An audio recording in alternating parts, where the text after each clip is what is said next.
कागजों में राहत, खेतों में आफत।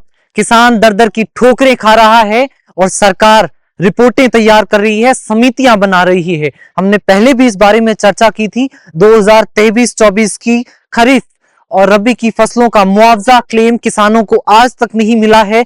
किस तरह से मवेशी, किसान सब खेतों में परेशान हैं, दिन रात मेहनत करते हैं ये अन्नदाता, और सरकार इनसे ये रवैया रखती है कि समितियां बनाती ही जाती है जिसका कोई अंत नहीं। जोगाराम पटेल पर आरोप लगे, लूणी से विधायक हैं, मंत्री हैं, लूणी में लगातार किसानों के धरने हो रहे हैं, फसल खराबा हुआ, उसका कोई मुआवजा किसानों को नहीं मिला। ये वही जोगाराम पटेल है, वही भाजपा के नेता हैं जो 2023 जब तक अशोक गहलोत की सरकार थी धरने दे रहे थे इन किसानों के लिए, घोषणा पत्र तैयार कर रहे थे। आज 2 वर्ष होने को है इनकी सरकार बने, लेकिन राहत हालत वही है, किसानों को कोई राहत नहीं है।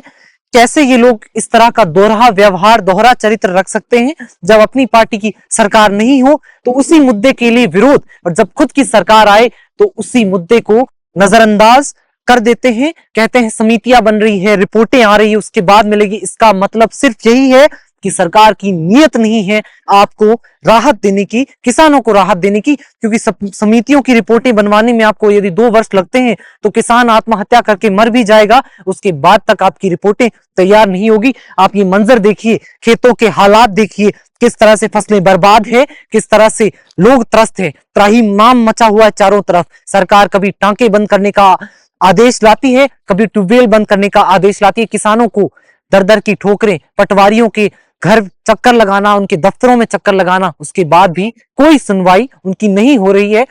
लगातार लूणी पंचायत सरपंच संघ के धरने हो रहे हैं। जाना देसर सरपंच और लूणी ब्लॉक के जो सरपंच संघ अध्यक्ष हैं धवा के, भंवरलाल साईं जाना देसर, वो किसान यूनियन टिकैत के साथ संगठन के रूप में धरने दे रहे हैं लूणी ब्लॉक पर। एक बड़ा धरना होने की भी बात उन्होंने कही है प्रेस कॉन्फ्रेंस के माध्यम से।